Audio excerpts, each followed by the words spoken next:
Good morning, everyone. I am your Sweet Danny J, and it's time for today's Sweet Danny J moment. Today's Sweet Danny J moment is basically about what I've recently seen on social media. It's this fight club, this black on black fight club. And it concerns me because I know it's these very same black people that were out there marching and protesting in school saying that they were Trayvon Martin. And my concern is that the image that we're giving off is that I can beat my own. I can mutilate my own. I can kill my own, but you can't do it. And I am an advocate of right. If it's wrong, it's wrong. If it's right, it's right. You to shoot innocent people, that's wrong. You to be fighting in the street, that's wrong. I don't care who you are. But we want to constantly find out why white people are pinpointing on black people, why they treat us like this. Let me tell you a scenario. If you go to out, because it happened to me, we went to the Dome, and it was a whole lot of black folks, a lot of us as folks out there chilling, okay? And then all of a sudden, someone took off running. What did we do? We took off running too. We didn't wait. We ain't waiting. We was gone. And then when we got down, we said, what happened?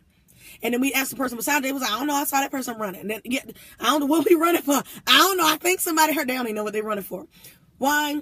Because we knew something was going on. Now you look back and all the white people going, what's going on? What's happening? Why? Because there's a difference. When black folks get together, we look for something to go down. We instantly say it can't be peace. Case in point, look at the black churches. We look for mess. We say, all them black folk. But I'm not that there is a mess in all the churches, don't get me wrong. But you get to a wider environment and they're going, oh, we shouldn't do this. Let's bring peace. Let's find this. And I am overgeneralizing. And I'm grouping a whole lot of people. But what I'm saying is, as a nation, as a one, we have to stop. Look at it this way.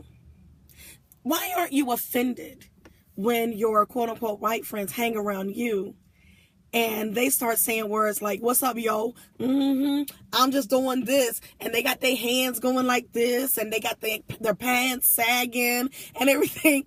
How come you're not offended that when you met them, they were quote unquote Opie? And now they're Orlando or the Ontavias. How come you're not offended when they call themselves dressing like you and you look around in the group and this is what they wear?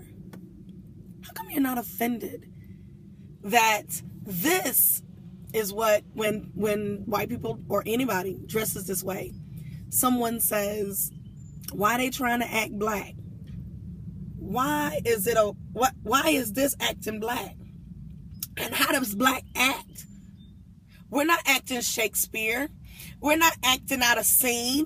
This is acting out of culture. And this is okay. Why is this okay? And why are you not offended?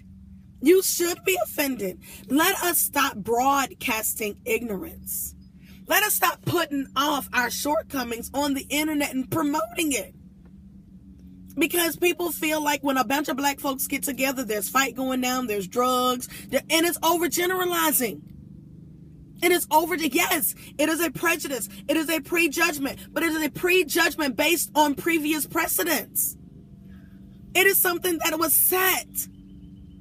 We had a reason to complain before. We were picked out. We were pinpointed. But let me go ahead and tell you something about history. And let me tell you something about life. If the white people had all the rules, then they had all the power, and we had absolutely none, then don't you think it took at least one of the white people in power to give a black person some power so we could have gotten here today?